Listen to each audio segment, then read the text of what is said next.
Teman-teman semuanya, untuk materi minggu ini kita lanjut ke fungsi hash satu arah dan juga tanda tangan digital. Untuk yang pertama kita fungsi hash satu arah. Nah, sebelumnya kita sudah pelajari juga tentang algoritma kriptografi kunci simetri, algoritma kriptografi kunci publik atau near simetri, dan yang ketiga ini kita belajar tentang fungsi hash. Jadi untuk kedua macam algoritma yang saya sebutkan tadi, untuk yang pertama dan kedua itu kita sudah bahas sebelumnya. Nah, yang selanjutnya ini kita masuk ke fungsi hash. Nah, apa sih sebenarnya fungsi hash satu arah ini? Jadi untuk fungsi hash satu arah ini adalah fungsi yang menerima masukan string yang panjangnya ini boleh sembarang, lalu memanfaatkannya menjadi string luaran yang panjangnya tetap atau fix. Nah, ini untuk fungsi hash ini umumnya berukuran jauh lebih kecil daripada ukuran string semula. Kemudian untuk fungsi hash ini dapat menerima masukan string apa saja. Kalau misalnya ada string M, ini menyatakan pesan atau message. Kemudian pesan M ini berukuran bebas dan dikompresi oleh fungsi hash. Nah, untuk persamaannya sendiri bisa kita tuliskan H sama dengan H dikalikan dengan M. Jadi H ini adalah nilai hash itu sendiri atau message digest. Kemudian M ini adalah pesan ukuran sembarang.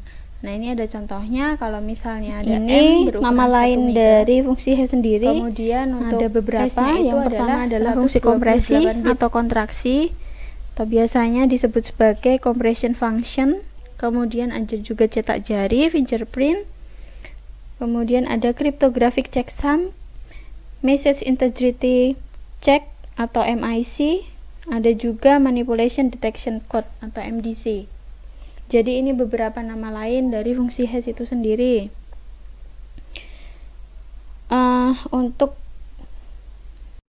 gambar ini memperlihatkan contoh 3 buah pesan dengan panjang yang berbeda-beda yang dikonversi oleh fungsi hash menghasilkan pesan ringkas yang panjangnya tetap. Nah, dalam contoh ini pesan ringkas ini dinyatakan dalam kode heksadesimal yang panjangnya 32 karakter. Satu karakter heksadesimal ini sama dengan 4 bit. Nah, jadi untuk fungsi hash sendiri ini memiliki banyak kegunaan. Salah satu fungsi utama ini adalah untuk memeriksa keaslian pesan dengan cara membandingkan pesan asli dengan pesan yang diduga sudah diubah. Jadi maksudnya ini kita misalkan nih, kita ingin memeriksa keaslian sebuah dokumen.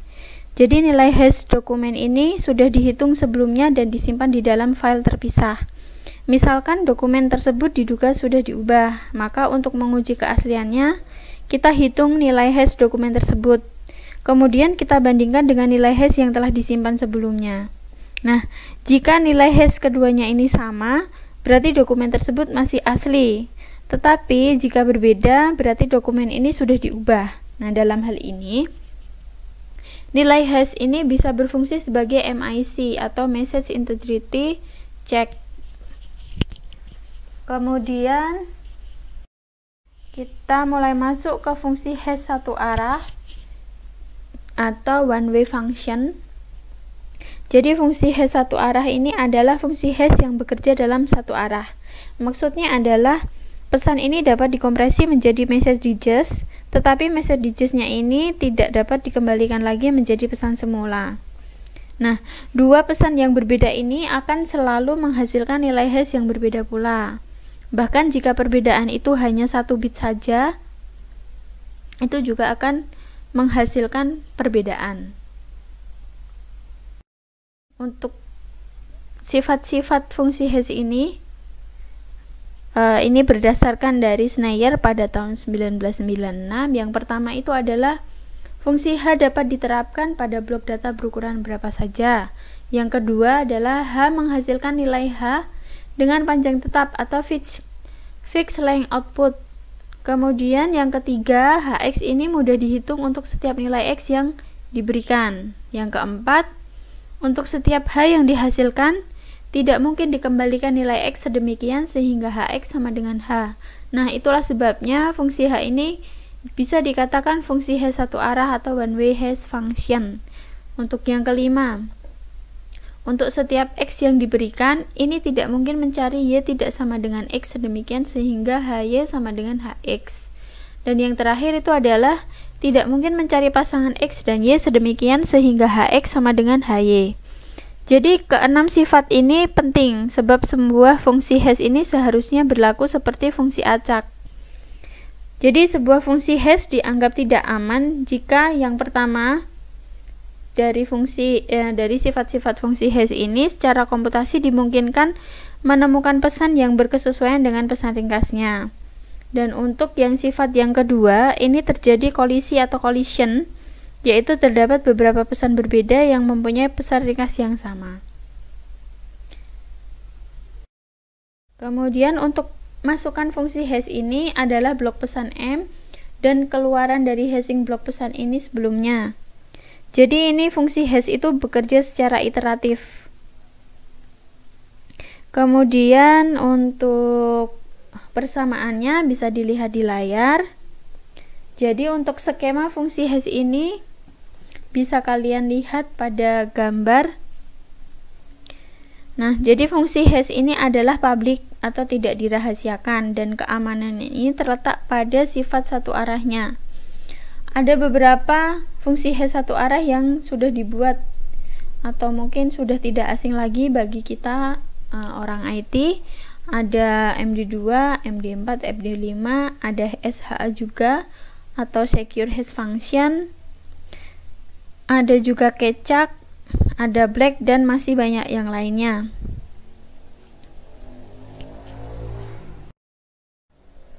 Jadi fungsi hash satu arah ini tidak tepat kita sebut sebagai sebuah proses enkripsi, meskipun nilai hash ini tidak memiliki makna, sebab nilai hash ini tidak dapat ditransformasikan kembali menjadi pesan semula.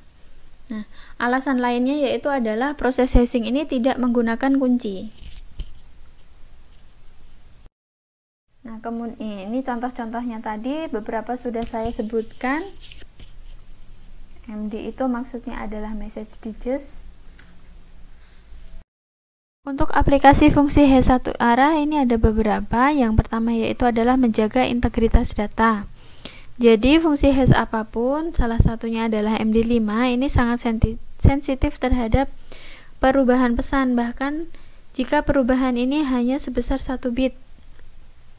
Perubahan sebanyak 1 bit ini akan menghasilkan message digest yang berbeda signifikan dengan message digest pesan yang aslinya.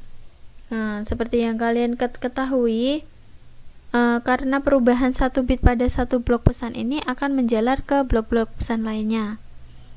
Jadi nilai hash dari blok yang akan digunakan untuk menghitung nilai hash blok pesan berikutnya, sehingga perubahan 1 bit itu menghasilkan nilai hash yang berbeda pada akhir perhitungan. Untuk sifat fungsi hash yang sensitif terhadap perubahan pesan ini digunakan untuk menguji integritas sebuah pesan, apakah sebuah pesan asli atau sudah dimodifikasi. Nah, cara untuk pendeteksian keaslian pesan itu yang pertama yaitu adalah membangkitkan message digest dari pesan dengan menggunakan algoritma MD5. Ini contohnya. Message digest pesan tersebut ini dapat disimpan di dalam sebuah file. Nah, untuk pemeriksaan keaslian pesan dilakukan dengan membandingkan message digest pesan sekarang yang mungkin sudah berubah dengan message digest dari pesan yang asli yang sudah disimpan di dalam sebuah file. Jika terjadi perbedaan, maka dapat disimpulkan ada modifikasi terhadap isi arsip. Nah, itu seperti itu untuk menjaga integritas data. Untuk menghemat waktu pengiriman atau waktu transmisi. Jadi kalau kita misal untuk memverifikasi sebuah salinan arsip dengan arsip asli, nah kita misalkan kalau misalnya kita mau memverifikasi sebuah salinan kopi dari video digital dengan video aslinya. Salinan video ini berada di tempat yang jauh dari lokasi video aslinya dan ukurannya sangat besar, misalnya itu adalah 2 GB. Untuk video aslinya sendiri ini terdapat di kantor pusat, sedangkan salinannya itu berada di cabang luar kota. Jadi untuk mengirim salinan video tersebut dari kantor ke kantor pusat melalui internet, ini akan membutuhkan waktu yang sangat lama dan juga bandwidth yang sangat besar, mengingat ukurannya tadi yang 2 GB kalau misalnya kita pengirimannya melalui internet. Nah, daripada kita mengirim file video yang sebesar itu tadi, kita lebih baik mengirimkan messages-nya saja. Jadi kalau misalnya messages-nya ini salinan video sama dengan messages video yang asli, berarti salinan video tersebut ini sama dengan video yang asli di kantor pusat. Nah, sedangkan untuk yang ketiga yaitu ada untuk menormalkan panjang data yang beraneka ragam. Saya contohkan kata sandi atau password setiap user ini kan tidak selalu sama panjangnya. Mungkin ada yang hanya 6 karakter, ada 8 karakter, ada 10 karakter, atau bahkan mungkin lebih dari 20 karakter. Jadi untuk kata sandi semua user ini kan disimpan di dalam sebuah file basis data di komputer host untuk keperluan autentikasi. Nah, permasalahannya adalah file basis data untuk menyimpan kata sandi ini kan sudah tetap panjangnya. Jadi untuk menyeragamkan panjang kata sandi yang berbeda-beda ini, maka kita simpan di dalam basis data. Yang disimpan di dalam basis data itu bukanlah kata sandi yang sebenarnya, tetapi adalah nilai hash dari kata sandi tersebut. Jadi ketika user melakukan login ke sistem, maka kata sandi yang dimasukkan itu dihitung nilai hashnya terlebih dahulu. Kemudian hasilnya ini dibandingkan dari nilai hash kata sandi yang ada di dalam file basis data. Jadi jika keduanya sama, maka user tersebut ini berhasil diautentikasi. Sempat kita bahas juga tadi tentang kolisi atau collision. Jadi kolisi sendiri itu adalah kondisi dua string sembarang tetapi memiliki nilai hash yang sama. Jadi adanya kolisi ini menunjukkan fungsi hash itu tidak aman secara kriptografis. Jadi untuk di tabel ini skema fungsi hash ini. Jadi dari beberapa algoritma, kalian bisa lihat apakah di algoritma tersebut ada kolisinya atau tidak. Sebelum kita lanjut ke tanda tangan digital, untuk absensi hari ini itu ada 2. Yang pertama absensi untuk fungsi hash satu arah, dan yang kedua adalah absensi untuk tanda tangan digital. Silahkan kalian absen di keduanya. Kemudian untuk syarat absensinya yaitu silahkan kalian tuliskan NIM dan juga pertanyaan kalian di masing-masing materi. Jadi setiap materi itu ada pertanyaan dari kalian. Nah, kita mulai masuk ke tanda tangan digital. Seperti sudah kita ketahui ya, kalau sebelum ada tanda tangan digital, itu tanda tangan digunakan untuk membuktikan autentikasi dokumen cetak. Misalnya surat, piagam, ijazah, buku, ataupun yang lainnya. Jadi tanda tangan ini sendiri merupakan sebuah bukti yang otentik dari sebuah dokumen. Kalau misalnya surat yang tidak diberi tanda tangan, ini akan diragukan kebenarannya. Jadi misalnya kalau ijazah yang tidak ditandatangani oleh kepala institusi pendidikan, ini tidak akan diakui sebagai ijazah yang sah. Jadi untuk tanda tangan sendiri, ini juga memiliki sebuah karakteristik. Karakteristik yang pertama yaitu adalah tanda tangan setiap orang ini selalu sama untuk setiap dokumen. Jadi kalau misalnya ada perubahan tanda tangan, dapat menimbulkan keraguan bagi pihak yang melakukan verifikasi. Untuk karakteristik yang kedua yaitu adalah tanda tangan pada satu dokumen ini tidak dapat dipindahkan atau digunakan ulang. Jadi tidak boleh menggunting bagian dokumen yang mengandung tanda tangan kemudian menempelkan pada dokumen lainnya. Maksudnya seperti itu. Untuk yang ketiga yaitu adalah dokumen yang sudah ditandatangani ini tidak dapat diubah isinya. Jadi misalnya surat perjanjian seperti surat kontrak yang sudah ditandatangani oleh kedua belah pihak itu sudah disetujui isinya dan tidak dapat diubah kecuali persetujuan dari kedua belah pihak. Nah, contohnya misalnya transkrip nilai akademik yang sudah ditandatangani Kaprodi itu tidak dapat diubah nilainya. Untuk yang keempat yaitu adalah tanda tangan ini tidak dapat disangkal. Jadi jika sudah menandatangani sebuah dokumen, berarti secara sadar ini sudah memahami dan menyetujui isinya. Kalian juga tidak dapat menyangkal bahwa telah setuju dengan isi dokumen. Tanda tangan kalian ini adalah bukti otentik bahwa kalian telah membaca dan memahami isi dokumennya. Maksudnya seperti itu. Nah, untuk era yang sekarang ini kita biasa sebut sebagai era digital. Nah, semua pesan ini kan sudah berbentuk data secara elektronis, sehingga memberi tanda tangan seperti pada dokumen cetak ini tidak mungkin dilakukan, apalagi saat corona seperti ini ya. Semuanya sudah beralih secara digital. Namun, fungsi tanda tangan pada dokumen cetak ini tetap dapat diterapkan untuk autentikasi pada pesan digital, baik pesan yang ditransmisikan melalui saluran komunikasi ataupun dokumen elektronis yang disimpan di dalam komputer. Nah, tanda tangan pada data digital ini biasanya disebut sebagai digital signature atau tanda tangan digital. Sedikit flashback dulu untuk aspek keamanan yang disediakan oleh kriptografi. Jadi yang pertama itu adalah kerahasiaan pesan. Maksudnya adalah layanan yang digunakan untuk menjaga isi pesan dari siapapun yang tidak berhak untuk membacanya. Di dalam kriptografi ini sendiri, layanan ini umumnya direalisasikan dengan cara menyandikan pesan menjadi bentuk yang tidak dapat dimengerti. Untuk yang kedua, yaitu adalah autentikasi. Jadi autentikasi sendiri itu adalah layanan yang berhubungan dengan identifikasi, yaitu adalah mengidentifikasi kebenaran pihak-pihak yang berkomunikasi, atau biasa disebut sebagai user authentication atau entity authentication.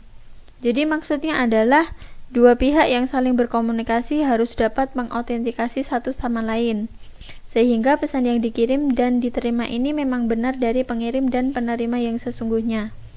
Bisa dikatakan juga layanan autentikasi ini dapat diungkapkan dengan sebuah pertanyaan, apakah pesan yang diterima ini benar-benar berasal dari pengirim yang sesungguhnya? Yang ketiga adalah keaslian pesan.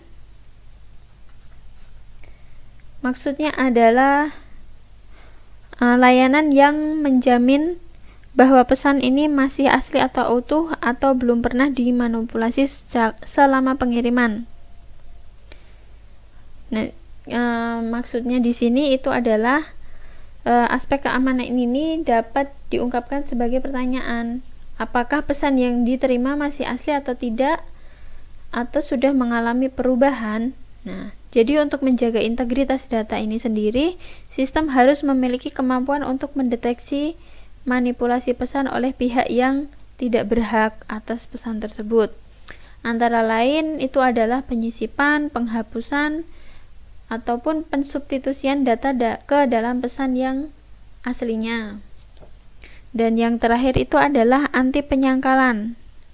Jadi maksudnya adalah layanan untuk mencegah entitas yang berkomunikasi melakukan penyangkalan, yaitu pengirim pesan ini menyangkal melakukan pengiriman atau penerima pesan menyangkal telah menerima pesan.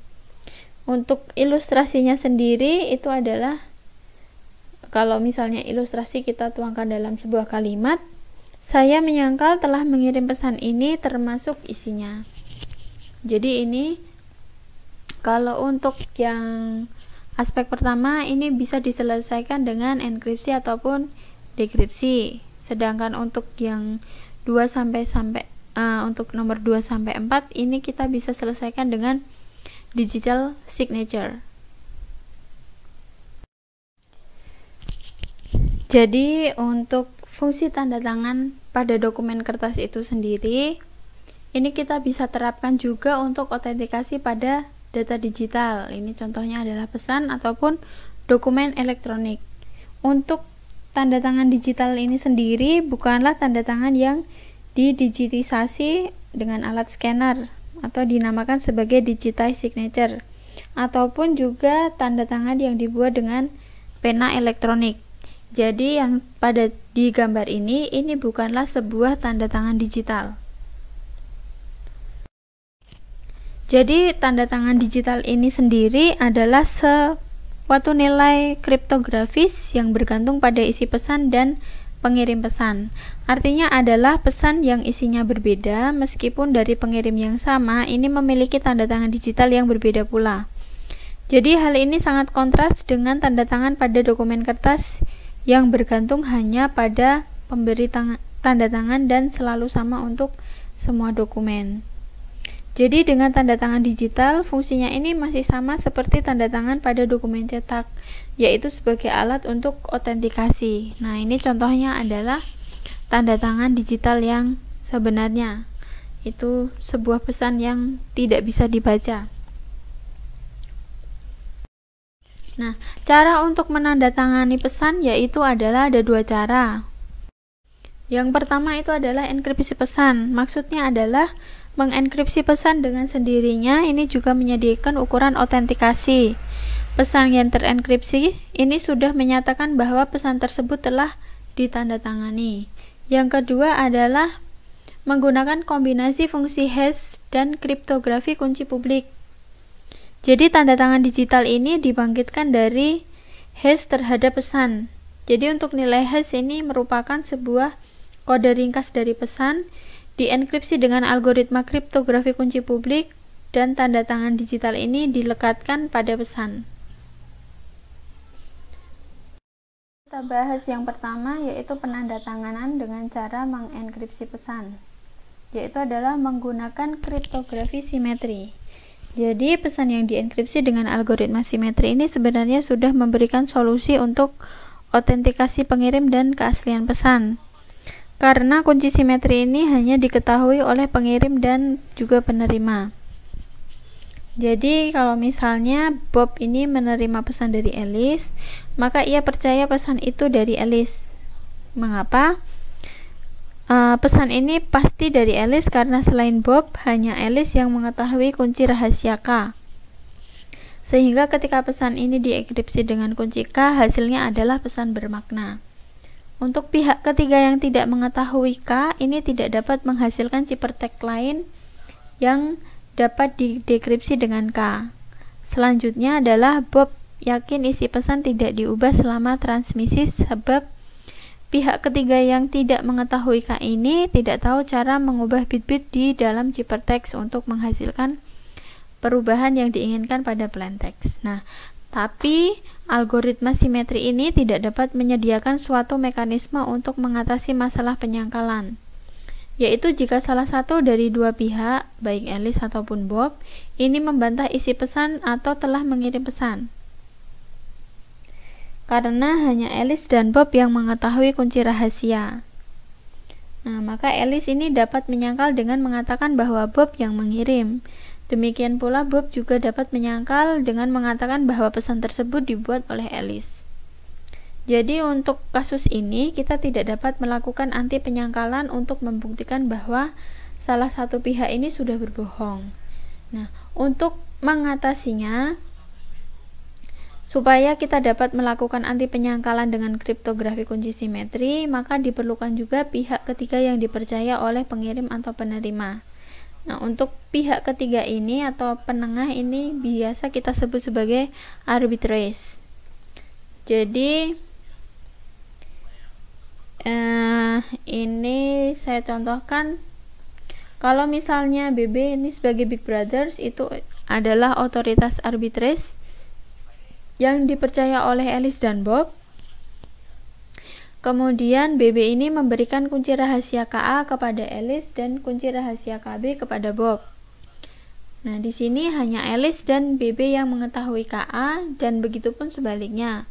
Hanya Bob dan BB yang mengetahui KB. Apabila Alice berkirim pesan P kepada Bob, nah ini langkah-langkahnya. Yang pertama yaitu adalah Alice akan mengenkripsi pesan M untuk Bob dengan KA, kemudian mengirim ciphertextnya kepada BB.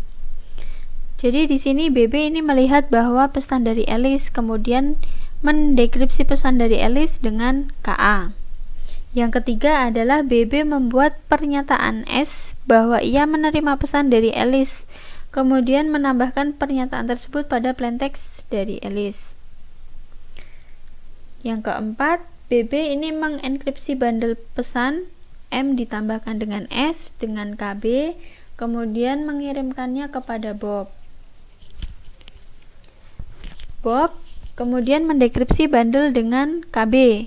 Ia dapat membaca pesan dari Alice, pesan M, dan pernyataan S dari BB bahwa Alice mengirim pesan tersebut. Itu adalah langkah-langkahnya dalam pengiriman pesan. Nah, skemanya sendiri adalah seperti ini. Jadi jika Alice menyangkal telah mengirim pesan tersebut, maka pernyataan S dari BB ini dapat digunakan oleh Bob untuk menolak penyangkalan Alice. Kemudian bagaimana sih BB tahu bahwa pesan tersebut dari Alice dan bukan dari Charlie? Nah, karena hanya BB dan Alice yang mengetahui kunci rahasia, maka hanya Alice yang dapat mengenkripsi pesan dengan kunci tersebut. Yang kedua, itu adalah menggunakan kriptografi kunci publik. Jadi jika biasanya kriptografi kunci publik ini digunakan untuk menandatangani pesan, maka untuk mengenkripsi pesan dengan kunci publik ini tidak dapat digunakan untuk keperluan autentikasi. Karena setiap orang ini potensial mengetahui kunci publik. Jadi jika enkripsi pesan ini dilakukan dengan menggunakan kunci privat si pengirim, sedangkan dekripsi pesan menggunakan kunci publik si pengirim, maka kerahasiaan pesan ini dan autentikasi dicapai sekaligus. Nah, jadi untuk idenya ini ditemukan oleh Divie dan Hellman. Ini ilustrasinya adalah sebagai berikut.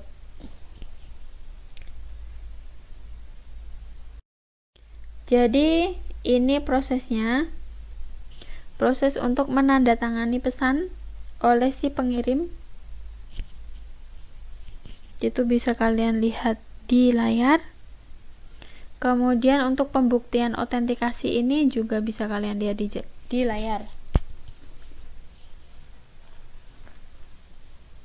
Kemudian jadi untuk dengan penggunaan algoritma kunci publik ini, penandatanganan pesan ini tidak membutuhkan lagi pihak penengah atau arbitris seperti pada kriptografi kunci simetris. Dan untuk algoritma kunci publik ini dapat digunakan untuk menandatangani pesan. Untuk pengenkripsiannya bisa kalian lihat pada layar.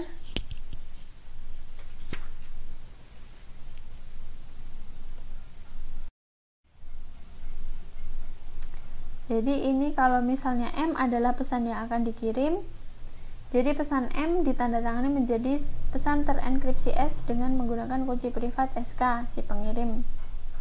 Nah, ini S sendiri adalah fungsi enkripsi dari algoritma kunci publik. Kemudian S sendiri dikirim melalui saluran komunikasi. Jadi untuk yang selanjutnya yaitu adalah penandatanganan dengan menggunakan kriptografi kunci publik dan juga fungsi hash. Jadi untuk menandatangani pesan dengan cara mengenkripsinya ini selalu memberikan dua fungsi berbeda, yaitu adalah kerahasiaan pesan dan juga autentikasi. Untuk beberapa kasus ini seringkali hanya autentikasi saja yang diperlukan, sedangkan kerahasiaan pesan itu tidak. Jadi maksudnya adalah pesan tidak perlu dienkripsi sebab dibutuhkan hanya autentikasi saja.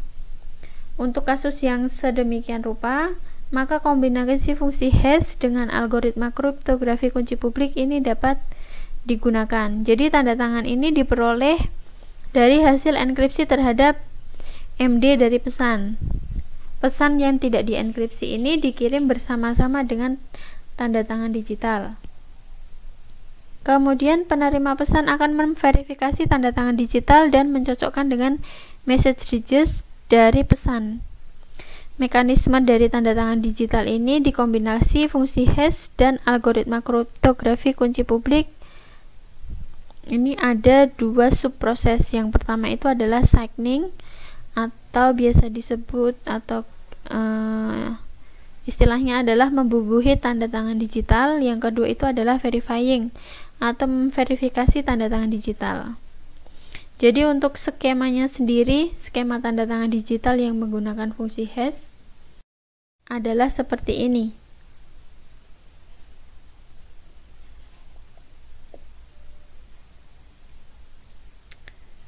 Ini untuk skemanya.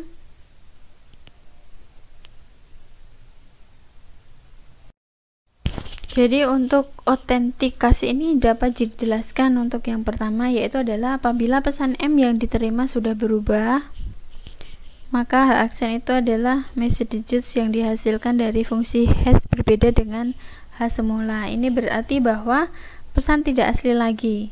Nah, maksudnya adalah tanda tangan digital ini dapat digunakan untuk membuktikan integritas pesan, yakni apakah pesan masih asli atau sudah dimodifikasi.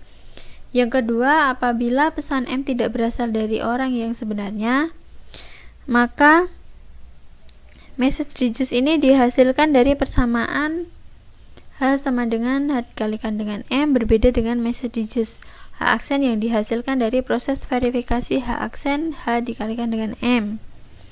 Jadi hal ini karena kunci publik yang digunakan oleh penerima pesan ini tidak berkoresponden dengan kunci privat pengirim. Nah, apabila H sama dengan H aksen, ini berarti pesan yang diterima adalah pesan yang asli dan pengirim pesan adalah valid. Jadi untuk pesan yang asli itu bisa disebut sebagai message authentication, untuk pengirim yang asli atau yang valid itu disebut sebagai user authentication. Sedangkan untuk yang keempat yaitu adalah pengirim pesan tidak dapat menyangkal pesan yang dikirim karena tanda tangan digital ini dapat digunakan untuk melakukan anti penyangkalan. Jadi andaikan si pengirim ini berbohong bahwa ia tidak mengirim pesan yang dimaksud, sangkalan dari pengirim ini dapat dibantah dengan cara jika ia tidak mengirim pesan, berarti ia tidak mengenkripsi message digits dari pesan dengan kunci private-nya. Nah, faktanya itu adalah kunci publik yang berkoresponden dengan kunci privat pengirim menghasilkan H sama dengan H aksen. Ini berarti message digits memang benar dienkripsi oleh pengirim, sebab hanya pengirim yang mengetahui kunci privatnya sendiri. Kemudian dua algoritma signature yang digunakan secara luas yaitu adalah RSA dan juga L-Galmal. Untuk RSA sendiri, algoritma enkripsi dan dekripsi ini identik sehingga proses signature dan verifikasi juga identik. Kemudian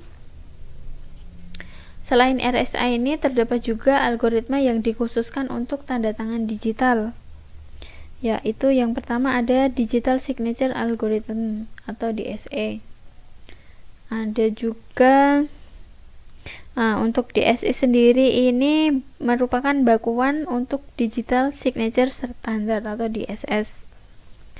Pada DSA ini algoritma signature dan verifikasi ini berbeda. Untuk langkah tanda tangan digital dengan algoritma RSA, yang pertama yaitu adalah pengirim akan menghitung nilai hash dari pesan M yang akan dikirim. Misalkan nilai hash dari M adalah H. Yang kedua, pengirim akan mengenkripsi H dengan kunci privatnya menggunakan persamaan enkripsi RSA, yaitu S adalah H pangkat SK dimodkan dengan N. Dalam hal ini, SK adalah kunci privat pengirim N adalah modulus N sama dengan P dikalikan Q. P dan Q itu adalah dua buah bilangan prima. Dan yang ketiga itu adalah pengirim akan mentransmisikan M plus S kepada penerima pesan. Itu langkah untuk RSA.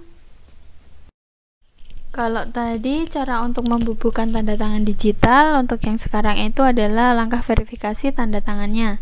Jadi kalau misalnya penerima telah menerima pesan M plus S lalu memisahkan bagian M dan S, maka yang pertama penerima menghitung nilai hash dari pesan M yang akan dikirim. Misalkan nilai hash dari M itu adalah H aksen. Yang kedua, itu penerima melakukan dekripsi terhadap tanda tangan S dengan kunci publik si pengirim menggunakan persamaan dekripsi RSA, yaitu adalah H sama dengan S dipangkatkan dengan PK dimoduluskan dengan M. Dalam hal ini, PK sendiri adalah kunci publik pengirim dan N itu adalah modulus. N adalah P dikalikan dengan Q, P dan Q merupakan dua buah bilangan prima. Yang ketiga adalah penerima membandingkan H dengan H aksen. Jika H sama dengan H aksen, maka tanda tangan digital adalah otentik.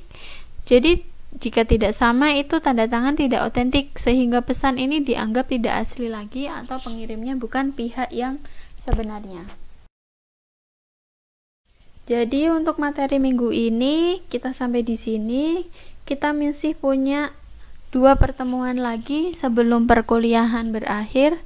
Jadi, untuk minggu depan, itu kita masih materinya kita masuk ke steganografi. Jadi mungkin akan ada 2 lagi, manajemen kunci dan juga steganografi. Untuk minggu terakhir kita gunakan untuk TAS. Ditunggu saja info untuk TAS-nya itu nanti akan sampai mana. Jangan lupa kalian absen. Syarat absen sudah saya jelaskan tadi di pertengahan materi.